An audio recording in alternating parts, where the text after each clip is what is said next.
ప్రభునందు ప్రియమైన దేవుని బిడ్డలారా, మరి కూడి వచ్చిన మీ అందరికీ కూడా ప్రభు అయిన యేసుక్రీస్తు వారి పేరట శుభవందనాలు తెలియజేస్తున్నాను. మరి ఈ సమయంలో కృపావార్త వర్తమానములు మనం విందాము. మరి ఈ కృపావార్త వర్తమానములలో మరి మన యొక్క అంశం ఏంటంటే దయా కిరీటమైన సంవత్సరం. దేవుని స్తోత్రం. మరి ఈ సంవత్సరం మనకు ఏమై ఉండాలని మనం ఆశపడుతున్నాము. కొన్ని వారాలు బట్టి మనం ధ్యానం చేస్తున్నాం. కాబట్టి ఈ దినమున మన ధ్యానాంశం ఏంటంటే దయా కిరీటమైన సంవత్సరం. మరి వాక్య భాగము కీర్తన గ్రంథము నుంచి 65వ కీర్తన 11వ వచనాన్ని ధ్యానం చేసుకుందాం. 65వ కీర్తన 11వ వచనం. సంవత్సరములు నీ దయా కిరీటము ధరింపజేసి ఉన్నావు. చాలు చూడండి, ఇక్కడ భక్తుడైన దావీదు గారు ఒక చక్కని మాటలు పలుకుచున్నారు. సంవత్సరమును ఎలాంటి ఒక రోజు, 2 రోజులు, 1 వారం, 2 వారాలు, 1 నెల, 2 నెలలు కాదు. సంవత్సరమును నీ దయా కిరీటమును ధరింపజేసి ఉన్నావు. దేవుని స్తోత్రం. పిల్లలు, మరి 2024వ సంవత్సరం నీ జీవితంలో, నా జీవితంలో కూడా దేవుని యొక్క దయానే కిరీటాన్ని ధరింపజేస్తున్నాడు అని దావీదు గారు చెప్తున్నాడు. ధరింపజేసాను అని లేదు, ధరింపజేయను అని లేదు, ధరింపజేసి ఉన్నాడు. దేవుని స్తోత్రం. అంటే వర్తమాన కాలం. మరి మనకు 3 కాలాలు ఉంటాయని చెప్తారు కదా. భూతకాలం, వర్తమాన కాలం, భవిష్యత్ కాలం. మరి భవిష్యత్తు కాలం అంటే జరగబోయేది, భూతకాలం అంటే జరిగిపోయినది, వర్తమాన కాలం అంటే జరుగుతూ ఉన్నది.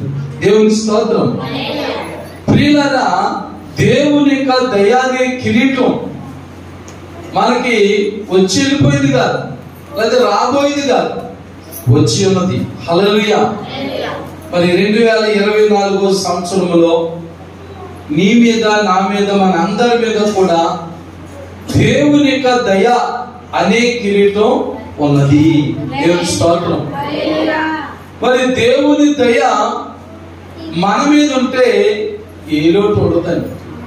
మరి ఆది కాలంలో తీయదు కానీ 4వ అధ్యాయంలో అబ్బమ్మ గారు మాట అంటారు, యెహోవా దయ వల్ల నేను ఒక కుమారుని సంపాదించుకున్నాను. హల్లెలూయా.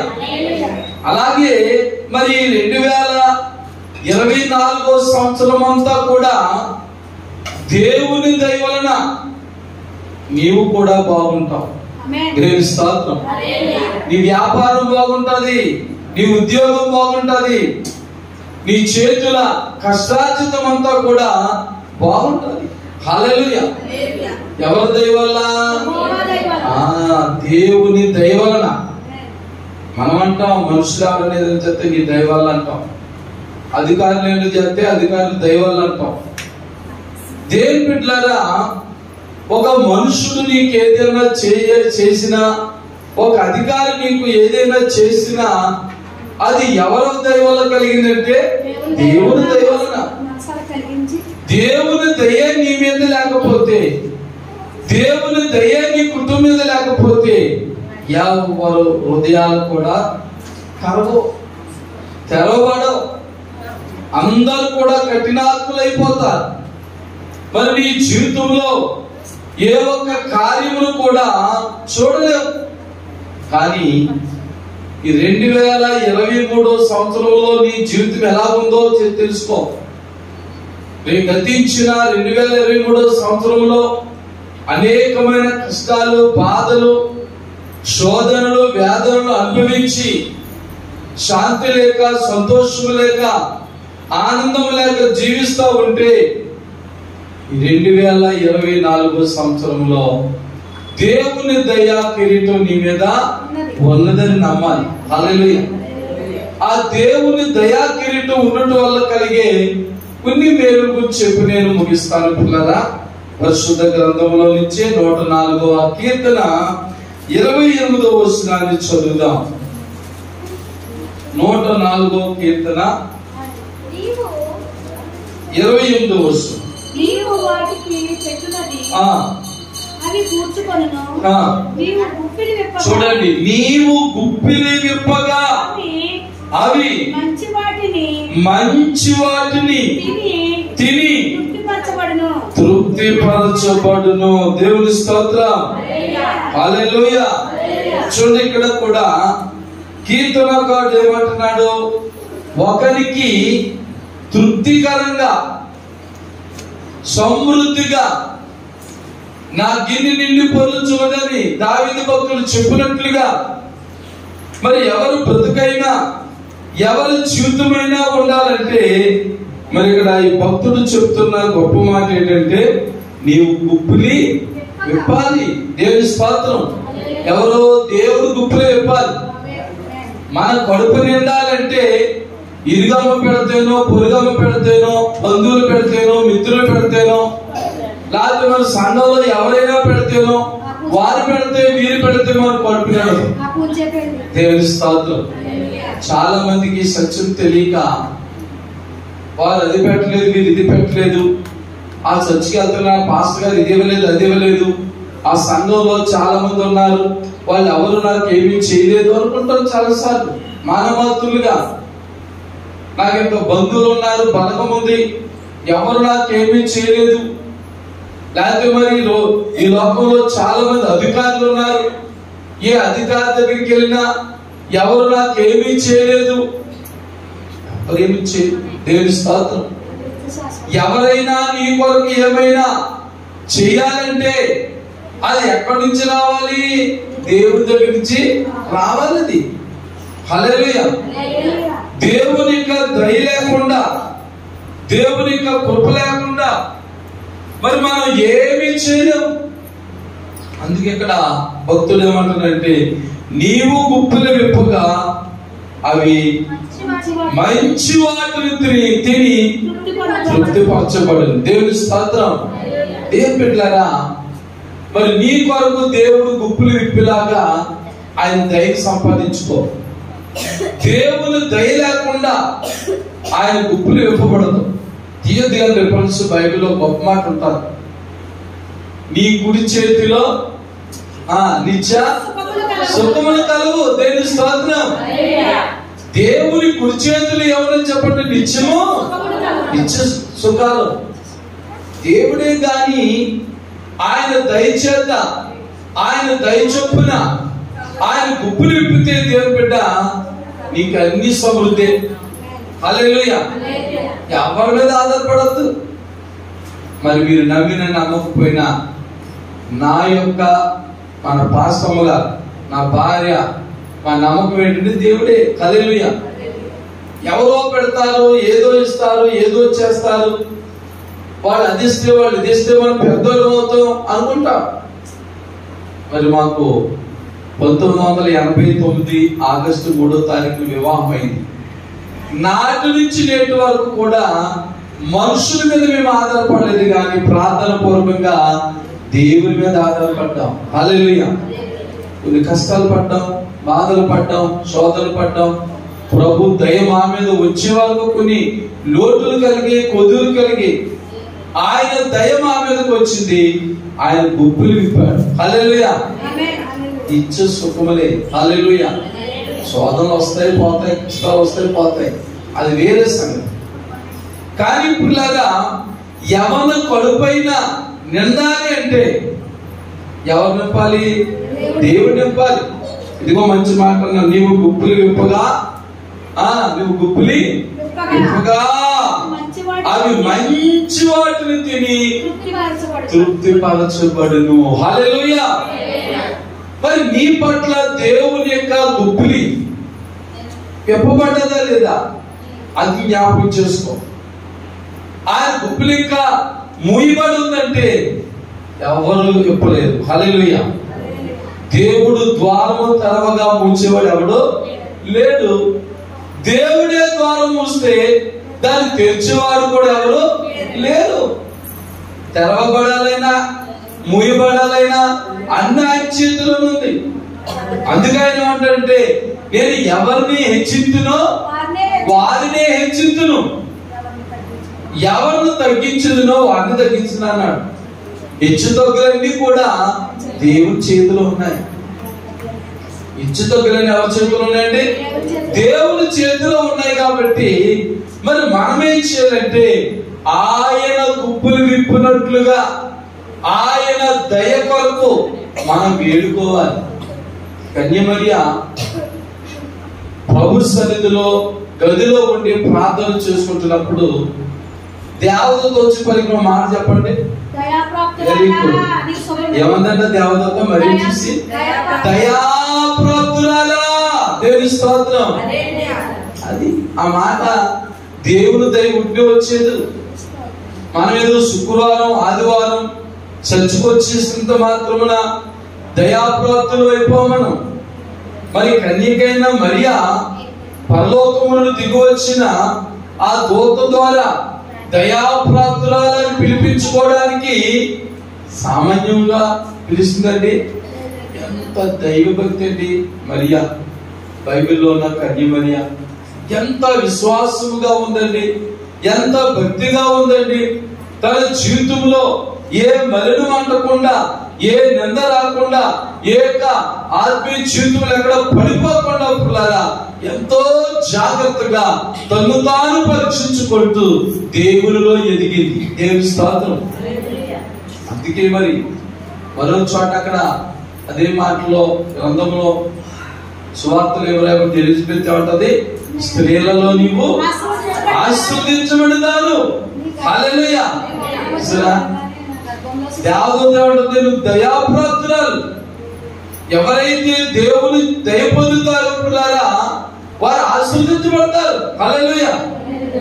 మరి ఎలిజబెత్ వచ్చాడు పెద్దామే, స్త్రీలందరిలో నీవు ఆశీర్వదించబడతారు. ఎంత గొప్ప మాట అండి. ఈ ఆశీర్వాదాలు అనగా దేవుని దయ అనగా ఒట్టినే వచ్చింది కాదు, దేవుని గుప్పట్లో ఉన్నాయి. నీ శాంతి, నీ సంతోషం, నీ ఆయుష్, నీ ఆరోగ్యం, నీ ఆహారం, నీ వస్త్రాలు, నీ మేడ విద్యులు, నీ ఉద్యోగం, నీ వ్యాపారం, నువ్వు ఏమైతే లోకంలో కలిగి ఉండాలనుకుంటున్నావో అవన్నీ విషయాల్లో కూడా అన్ని దేవుని చేతిలో ఉన్నాయి. మన చేతిలో ఏమి లేవు. దేవుని స్తోత్రం. మనం అనుకుంటాం నేను జ్ఞానిని కదా అనుకుంటాం. సామెతలు కదా 3వ అధ్యాయం అంటున్నాడు తెలుసు పరమజ్ఞాని, నేను జ్ఞానిని అనుకోవద్దు, నీ స్వబుద్ధిని ఆధారం చేసుకుని వద్దు. దేవుని స్తోత్రం. మానవ మాతులు నీ జ్ఞానవంతురాన్ని, నేను బాగా చదువుకున్నాను, చదువు లేకపోయినా బాగా తెలివితేటలున్నాయి, నందిని పంది చేయగలను, పందిని నంది చేయగలను అని అనుకుంటాం. ఏది అవ్వదు. దేవుని స్తోత్రం. మన స్వబుద్ధిని ఎప్పుడు ఆధారం చేసుకోవద్దు. నేను ఎలాగన్నా బతికెత్తాను అంటే దేవుని కృప లేకుండా ఎవరు బ్రతకలేరండి. హల్లెలూయా. దేవుని దయ లేకుండా ఎవరు బ్రతకలేరు. దేవుని ఆశీర్వాదం లేకుండా, దేవుని దీవెన లేకుండా, దేవుని యొక్క కృప లేకుండా ఎవరు కూడా మనం బ్రతకలేము. సస్యశ్యామలంతో నిండిన ప్రదేశమునికి వెళ్ళినా అక్కడ కూడా కొరివేరు ఏర్పడుతుంది. సమృద్ధి గల ప్రాంతానికి వెళ్ళిపోయినా చాలా సమృద్ధి అయిన ప్రాంతాలకు ఉద్యోగాలకు వచ్చేసారు అనుకున్నారు చాలా మంది అనుకున్నారు విదేశాలు వెళ్ళి ఆమె స్థిరపడిపోతాం. నాకంటే ముందే వెళ్ళాడు ఎంతగానో స్థిరపడిపోయారు అనుకున్నారు. పాపం వెళ్ళేంతన్నారు ఆరోగ్యం బాగోకో, లేదా అక్కడ వాతావరణం పడకో, అక్కడ మళ్ళా మెడికల్ టెస్ట్ చేస్తే ఆ మెడికల్ టెస్ట్ లో సెట్ అవ్వకో, ఎలా ఇల్లు అలా వచ్చేస్తున్నారు, అప్పు చేసుకుని వెళ్తున్నారు. చూసారా? ఎందుకు చేత పిల్లరా దేవుని యొక్క గుప్పిలి నీ కొరకు ఇవ్వబడితే నీవెప్పుడు కూడా తృప్తికరంగానే ఉంటావు, తృప్తిగానే తింటావు, తృప్తిగానే దేవుడు ఇస్తాడు. ఎందుచేత ఆయన కుడి చేతులు నిత్య సుఖాలు ఉన్నాయి. అది మనం ఎరగట్లేదు. ఆయన చేతిలోని ఇన్ని ఆశీర్వాదాలు, ఇన్ని మేలులు ఉన్నాయన్న సంగతి మనం గ్రహించకుండా మనం పరుగులు తీస్తున్నాం. బైబిల్లో సామెతలను పరమ జ్ఞాని సులభన్ అంటాడు, ధనం సంపాదించ ఆశపడకండి, అది పరిగెట్టి పారిపోతాడ. ఎలాగండి? ధనం సంపాదించాలని మనం ఆశపడినప్పుడు అది మనం చూసి పారిపోతాడ. అదే మనము దేవుని యందు భయభక్తులు కలిగి ఉంటే అదే ధనం మన వెనకాల వెంటాడు వస్తాడట. దేవుని స్తోత్రం. మనం రేయనగా పగలనగా కష్టపడక్కర్లేదు. నిద్ర ఆహారాలు మానేసి ఓవర్ డ్యూటీలు చేసేసి ఏవో మన ఇష్టానుసారముగా చేయక్కర్లేదు. బైబిల్ చెప్తుంది, తన ప్రియులు నిద్రించుచుండగా ఆయన వారికి ఇచ్చుచున్నాడు. హల్లెలూయా. చూసారా? నువ్వు సమయానికి తిను, సమయానికి నిద్రపో, సమయానికి ప్రార్థన చేసుకో, తెల్లవారుజామున లేచి ప్రార్థనతో నీ పనిని ప్రారంభించుకో. ఆ రోజంతా చక్కగా హ్యాపీగా ఉంటారు. మానవులు తెల్లవారుజాము ప్రార్థన, దేవుడికి ఇచ్చే ప్రార్థన మానేసుకుంటున్నాం. దేవుడి సన్నిధిలో చేయవలసిన ప్రార్థనలు మనం మానేసుకుని ఆ టైం కూడా పని చేసుకుంటే ఏదో వచ్చేస్తాం, ఏదో సంపాదించేస్తాం, ఏదో మరి పొందేసుకుంటాం అనుకుంటున్నాం. కానీ వాటి వల్ల నేనేమి లేదండి. నీ ప్రయాసంతా కూడా దేని మీద పెట్టాలంటే దేవుని దయా కిరీటము నీ మీదకి వచ్చేలా ప్రార్థన చేసుకో. దేవుని స్తోత్రం. దేవుని దయా కిరీటం ఎప్పుడైతే మరి నీ మీదకి వస్తుందో దేవుని బిడ్డ, అప్పుడు ఆయన గుప్పిలిపుతాడు. హల్లెలూయా. నువ్వు పేద వ్యక్తివైనా, దీనురాలువైనా, కష్టాల్లో, బాధల్లో, వ్యాధుల్లో, లోటులో ఉన్న నీ కష్టార్జితాన్ని ఆశీర్వదిస్తాడైనా. అలాగని దేవుడు అన్యాయంగా మనకి ఇచ్చే దేవుడు కాదు. అన్యాయంగా లక్షలు కోట్లు కురిపించేవాడేం కాదు. నువ్వే పని చేస్తున్నావు ఆ పని దీవిస్తాడు. నువ్వు కష్టపడి సంపాదించుకుని ఆ డబ్బులు వృధా ఖర్చు కాకుండా, మెడుకులు ఖర్చు కాకుండా, త్రాగుడు జూదాలకి మరి భర్త లేదా పిల్లలు ఖర్చు పెట్టకుండా వచ్చిన వాటిని జాగ్రత్తగా ఉపయోగించుకునేటువంటి విశ్వాసాన్ని, భక్తిని, ప్రార్థన జీవితాన్ని, మార్పు చెందిన జీవితాన్ని ప్రభు ఇచ్చినప్పుడు మరి నీ కష్టార్జిత నీ కుప్పలో. హల్లెలూయా. హల్లెలూయా. నువ్వు ఎవరి అప్పు చేయక్కర్లేదు. ద్వితీయోపదేశకాండం 28వ అధ్యాయం చివరిలో అన్నాడు, నువ్వు అనేకులకు అప్పించదు కానీ అప్పు చేయు. దేవుని స్తోత్రం. ఇప్పుడు దేవుడు ఆయన దయ మన మీద మెండుగా ఉన్నప్పుడు. హల్లెలూయా. మరొక వచనం కూడా చదువుదాం. 145వ కీర్తన 145వ కీర్తన 16వ వచనం చదువుదాం. 16వ వచనం చదువు. నీవు నీ గుప్పిలను విప్పి ప్రతి జీవి కోరికను తృప్తిపరచుచున్నావు. దేవుని స్తోత్రం. మరి దేవుడు పక్షపాతి కాదండి. మా ప్రభువారు పక్షపాతి కాదు.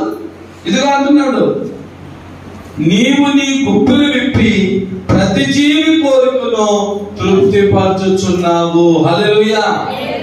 లోకంలో చాలా జీవులు ఉన్నాయి. మన అన్ని జీవుల్లో మనం ఒక జీవి. కానీ ఒక గొప్ప విశేషం ఏంటంటే అన్ని జీవుల కంటే ప్రభు మనకు ఒక ప్రత్యేకత ఇచ్చాడు.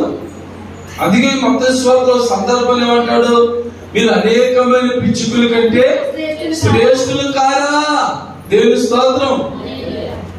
ఈ లోకంలో ఉన్న అన్ని జీవుల కంటే మానవులు మనం పరోక్షంగా దేవుని బిడ్డలమైన మనం ఆయన దృష్టిలో చాలా విలువైన వారు, శ్రేష్ఠులు మనం. హల్లెలూయా. అందుకే ఇక్కడ మంచి మాట చెప్పాడు, నీవు నీ గుప్పిలు విప్పి ప్రతి జీవి కోరికను తృప్తిపరచుచున్నావు. దేవుని స్తోత్రం. మరి నీ కోరిక తీర్చబడ్డదా? మరి కోరిక తీర్చబడ్డదా? మరి ఇదే కీర్తన కాదు మరొకసారి అంటాడు, నీ కోరికను సిద్ధింపజేసి ఈ ఆలోచన యావత్తును సఫలపరచును. హల్లెలూయా. మరి నీ కోరికలు నెరవేర్చబడుతున్నాయా? ఆ కోరికలు అలాంటివి అంటే వ్యర్థమైన కోరికలు అని చెప్తాను నేను. అమ్మా, ఎలాంటి కోరికలు? వ్యర్థమైన కోరికలు. నిజంగా మనం ప్రభు దగ్గర కోరుకోవాల్సి కోరుకోవట్లేదు. వాళ్ళకి అది ఉంది, వీడికి ఏదో ఉంది, నాకు లేదు కదా అని కోరేసుకున్నాం అంతే. ప్రభు ఏం చెప్తున్నాడు? నిజంగా నీకు ఏది అవసరమో అది అడుగు. దేవుని స్తోత్రం. నిజంగా నీకు ఏది కావాలో అది అడుగు. నిజంగా నీకు ఏది అవసరమో అది అడుగు. ఆయన నీ కోరిక తీరుస్తాడు. హల్లెలూయా, హల్లెలూయా. నాకు చాలా కోరికలు ఉన్నాయండి అంటాం, తీరుస్తాడు ఆయన. ఎప్పుడు? ఆయన చిత్తానుసరముగా నీవు కోరినప్పుడు. హల్లెలూయా. ఆయన చిత్తానుసరముగా మనం కోరినప్పుడు మరి దేవుడు గొప్ప కార్యాలు చేస్తాడు, అద్భుతమైన కార్యాలు చేస్తాడు. పిల్లరా, కనుక మరి నీ జీవితంలో ఎలాంటి కోరికలు మనం కలిగి ఉన్నాం? అసలు మనం ఎలాంటి కోరికలు కలిగి ఉన్నాం? మరి పెద్దలు స్వామి చెప్తారు, కోరికలే గుర్రాలైతే అంటారు. చూసారా, పరుగులు పెడితే మన కోరికలు. అలా కాదు కానీ పిల్లరా, దేవుని సన్నిధిలో మనం ప్రార్థన చేసినప్పుడు, మనము దేవుని అడిగినప్పుడు నిజంగా మనకి ఏది అవసరం, ఏది అవసరం అది అడగండి. దేవుడు తప్పకిస్తాడు. ఆయన ప్రతి జీవి కోరికలు కూడా తీర్చే దేవుడైనా, తృప్తిపరిచే దేవుడు. కానీ కొంతమంది మానవులు, ముఖ్యంగా క్రైస్తవ బిడ్డలలో తృప్తి ఉండలేదండి. దేవుడు ఇచ్చే కొద్ది కూడా ఏముంటలేదు, తృప్తి ఉండలేదు. మానవ జీవితానికి ఏముండాలి? తృప్తి ఉండాలి. దేవుడు ఏది ఇచ్చాడో దానితో తృప్తి పొందాలి. దేవుడు ఇచ్చిన దాన్ని మనం ఇంకా దురాశపోయి తృప్తి లేకుండా మాట్లాడుతూ ఉంటాం. దేవుని స్తోత్రం. కానీ బైబిల్ చెప్పినప్పుడు లోకమంతయు సంపాదించుకుని తన ప్రాణాన్ని పోగొట్టుకుంటే ఏ ప్రయోజనం? ఒకవేళ నువ్వు కోరుకున్న కోరికలన్నీ ఒకేసారి దేవుడు ఇచ్చేస్తాడు, అన్ని సమృద్ధిగా ఇచ్చేస్తాడు. నీ ప్రాణం పోయిందనుకో, నువ్వు సంపాదించుకున్న దాని విలువేంటి? నువ్వు సంపాదించుకున్నది విలువేమో చెప్పండి. అందుకే పరమజ్ఞాని సొలొమోను ప్రభు ప్రత్యక్షమై నీకు ఏ కాలం కోరేసుకోమంటే అన్నాడు, నాకు ఏనాటి భోజనం ఆనాడు దయచేనైనా. హల్లెలూయా. చాలు మానవ జీవితానికి, నీకైనా నాకైనా ఏనాటి భోజనం నాడు కలిగి ఉంటే చాలు. హల్లెలూయా. అద్భుతాలు జరిగిపోతాయి, ఆశ్చర్య కార్యాలు జరిగిపోతాయి. కాబట్టి మరి దేవుని దయ ఏ బిడ్డ మీద అయితే ఉంటాయో, ఏ కుటుంబం మీద అయితే ఉంటాయో, ఎవరి మీద అయితే ఉంటాయో పిల్లల, వారి జీవితంలో చాలా మిరాకలు జరుగుతాయి. దేవుని స్తోత్రం. చాలా అద్భుతాలు జరుగుతాయి. కనుక మరి ఈ సంవత్సరము ఏ సంవత్సరం అండి? దయా కిరీటమైన సంవత్సరం. నీకు దయా కిరీటమైన సంవత్సరం. మరి దయా కిరీటమైన సంవత్సరంలో దేవుని దయ పొందేవారిగా, దేవుని ఆశీర్వాదాలు పొందేవారిగా, దేవుని దీవెన పొందేవారిగా మనం ఉండాలి. దేవుని స్తోత్రం. హల్లెలూయా.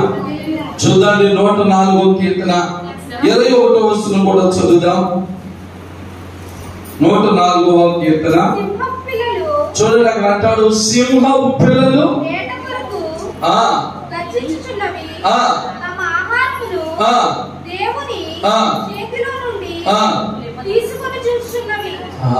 దేవుని స్తోత్రం.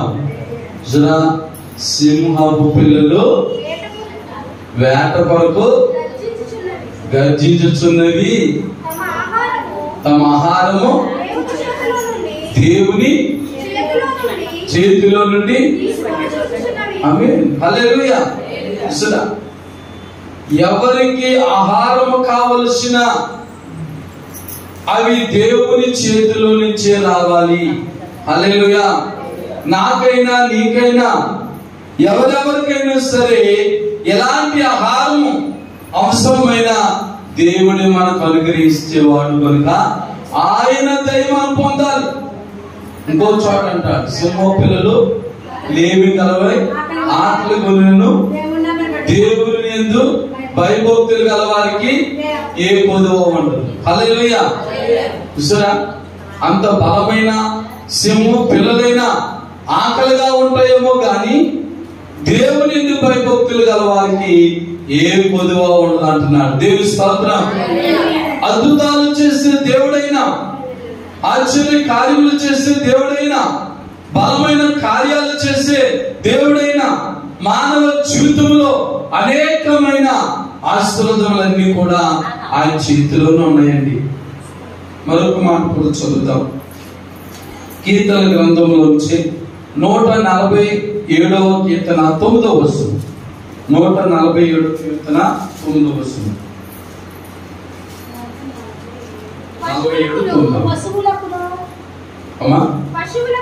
పశువులకును అరచుచుండు పిల్ల కాకులకును ఆయన ఆహారం ఇచ్చుచున్నాడు. దేవుని స్తోత్రం. ఒకవేళ ఆహారం లేక ఈ కాకి పిల్లల వలె ఒకవేళ నీ జీవితంలో నా జీవితంలో కూడా అరచు పిల్ల కాకుల వలె ఉన్నామేమో, ఇంకా ఆశీర్వాదాలు రాక, దీవెన రాక, మేలులు పొందలేక, అయ్యో అప్పుడే ఇదిగో మరి 2024లో ఈ 8వ తారీఖు అండి 21 వచ్చేసింది ఆయన. ఇంకా 10 రోజులు ఉన్నాయి. మరి 10 రోజులే ఉంది. ఇంకా మరి 10 రోజులు ఇంకా నేనే పొందేస్తాను అనేటువంటి భయం అక్కర్లేదు మాకు. చూసారా, ఇక్కడ మరి 9వ వచనంలో ఆలోచించుండు పిల్ల కాకులకు కూడా ఆయన ఆహారం ఇచ్చేవాడు. హల్లెలూయా. చూసారా, వాటి భాషలో కావు కావమని అడుగుతూ ఉంటే ఆకలి దేవుని స్తుతిస్తున్నాయి. తల్లి కాకి వెళ్ళిపోయి ఎక్కడెక్కడికో తిరుగుతారు, వెళ్ళి ఆహారం తీసుకొచ్చే వాళ్ళు అలుస్తూ ఉంటే దేవుని ప్రార్థిస్తూ ఉంటే, నాయనా ఈ దినాలు మాకు దయచేయి, ఈ దిన ఆహారం మాకు దయచేయి. దేవుని స్తోత్రం. కనుక దేవుని బిడ్డలారా, దేవుని దయా కిరీటం ఈ సంవత్సరం అంతా నీ మీద ఉండినట్లుగా, ఆయన కృపా కరుణ కటాక్షములు మన అందరి మీద మెండుగా కొలినట్లుగా మనం కూడా దేవుని సన్నిధిలో కేకలు వేయాలి. అంటే ప్రార్థనలు చేయాలి. దేవుని స్తోత్రం. ఎప్పుడైతే మన జీవితంలో అలాంటి ప్రార్థన కలిగి ఉంటామో పిల్లరా, అద్భుత కార్యాలు జరిగిపోతాయి, ఆశ్చర్య కార్యాలు జరిగిపోతాయి. మరో ఒకసారి 104వ కీర్తనలోకి వెళ్దాం. 27-28 వచనాలు చదువుదాం. 104వ కీర్తన 27-28 వచనాలు చదువు. చూడండి, తగిన కాలమున వాటికి ఆహారం ఇచ్చదో. అక్కడ ఉందంటే తగిన కాలం ముందు నీ వాటికి ఆహారం ఇస్తావు. దేవుని బిడ్డలారా, దేవుని దయను సంపాదించుకుంటే ఏ సమయంలో నీకు ఏది కావాలో, ఏ సమయంలో ఆహారం కావాలో, ఏ సమయంలో వస్త్రములు కావాలో, ఏ సమయంలో గృహము కావాలో, ఏ సమయంలో ఉద్యోగం కావాలో, ఏ సమయంలో వ్యాపారం కావాలో, ఏ సమయంలో నీ రాబడి అభివృద్ధి అవ్వాలో, హెచ్చించబడాలో అన్నీ చూసుకుంటాను. అలా చదువుతల్లి. ఏ కాలం అది? తగిన కాలమున నీవు వాటికి ఆహారం ఇచ్చదవని ఇవన్నీ నీ దయ కొరకు. ఆమేన్. హల్లెలూయా. ఎవరి దయ కొరకు అని పెట్టుకుంటున్నాయి? దేవుని దయ కొరకు. హల్లెలూయా. అది తగిన సమయంలో దేవుడు నీకు నాకు ప్రతి వారికి కూడా ఎవరికేది అవసరమో, ఎవరికేది కావాలో అవన్నీ కూడా ఇస్తాడు. అవన్నీ మనకు దొరికే రావాలనుకునే ముందు మనం ఎందుకు దేనికి కనిపెట్టాలి? దేవుని దయ కొరకు కనిపెట్టాలి. దేవుని దయ, ఆయన దయ ఉంటే చాలండి. ప్రత్యేకంగా నాకు ఇది ఇచ్చే, అది ఇచ్చే, అది ఇచ్చి, ఇది ఇచ్చే అని మనం అడగక్కర్లేదు. నిజంగా మనం ఆయన దయ కొరకు మనం ప్రయాసపడి ఆయన దయా కిరీటాన్ని మనం పొందుకున్న వారిగా మనం ఉన్నట్లయితే దేవుని బిడ్డలారా, ఇదిగో మరి ఆయన అన్నిస్తాడు. ఏ సమయంలో ఏది కావాలో అన్నిస్తాడు. ఈ మాటలు అదే మనం చూడగలం. ఈ 47వ వచనంలో అదే మనం చూడగలిగాం. 27వ వచనంలో అదే మనం చూడగలిగాం. మరి దేవుని తగిన సమయంలో ఆయన దయ కొరకు మనం కనిపెట్టి ఈ సంవత్సరం అంతా ఆయన దయ మనకు అనుగ్రహించినట్లుగా ప్రార్థన చేస్తే 27వ వచనం చెప్పినట్లుగా ఏ కాలంలో ఏది కావాలో, ఏ సమయంలో నీకు నాకు ఏది అవసరమో పుల్లరా అవన్నీ కూడా ఇవ్వడానికి సిద్ధంగా ఉన్నాడు. కనుక మరి నీ జీవితం, నా జీవితం, నీ బ్రతుకు, నా బ్రతుకు వేటి కొరకు ఎదుగుచున్నది. మనం ఎవరు దేని కొరకు ఎదగాలి? దేవుని దయ కొరకు. మనం దేవుని దయ కొరకు కనిపెట్టాలి. దేవుని దయ కొరకు మరి ఎదురు చూడాలి. దేవుని దయ విషయంలో ఆయన కృపా, కరుణ, కటాక్షములు, మన ఎడల అద్భుత కార్యములు, ఆశ్చర్య కార్యములు జరిగినట్లుగా మనము కూడా 27 చెప్పిన ప్రకారంగా మనము కూడా మోకరించి ప్రార్థన చేద్దాం. ప్రభా, ఈ సంవత్సరం నీ దయా కిరీటము నాకు ధరింపచేయనైనా, నీ దయా కిరీటం నాకు దయచేయని ప్రార్థన చేద్దాం. అందుకే మన అంశం చెప్పారు, దయా కిరీటమైన సంవత్సరం. మరి దయా కిరీటమైన ఈ సంవత్సరంలో ఆయనతో కృప, కరుణ, కటాక్షులన్నీ కూడా మన కుటుంబానికి, మన పనుబాటులకు, వ్యాపారానికి, ఉద్యోగానికి, మనం చేస్తున్న ప్రతి కష్టార్జితానికి కూడా ఉపయోగపడినట్లుగా మనము దేవుని దయ కొరకు ప్రార్థనలు చేద్దాం. దేవుని దయా సంకల్పం, దేవుని కృపా, కరుణ, కటాక్షములు మనకు మెండుగా కలుగునట్లుగా ప్రార్థన చేద్దాం. ప్రేమ గల మా తండ్రి, దయగల మా యేసు ప్రభువా, ఈ 2024వ సంవత్సరం దయా కిరీటమైన సంవత్సరముగా నాకు మాకు మార్చండి. మీ కృప, మీ కరుణ, మీ కటాక్షములు మెండుగా దాయిచండి ప్రభువా. అద్భుత కార్యములు, ఆశ్చర్య కార్యములు, బలమైన కార్యములు చేత వాడుకోండి. ఈ మాటలు విన్న ప్రతి వారికి ఈ కృపా వర్తమానములు వినుట ద్వారా అనేకమైన ఆశీర్వాదములు, దీవెనలు, మీ గొప్ప శాంతి, సమాధానాలు కలుగు చేసి నడిపించి బలపరిచి కృప చూపమని మా ప్రభును ప్రియరక్షకుడైన యేసు క్రీస్తు పరిశుద్ధ నామములో ప్రార్థించి వేడుకొనుచున్నాము తండ్రి. ఆమేన్, ఆమేన్. దేవుని స్తోత్రం, హల్లెలూయా. మరి ఇంతవరకు కూడా ఈ కృపా వర్తమానం చక్కగా విన్నా మీ అందరికీ ప్రభుపేటన వందనాలండి. God bless you, God bless you all. Amen.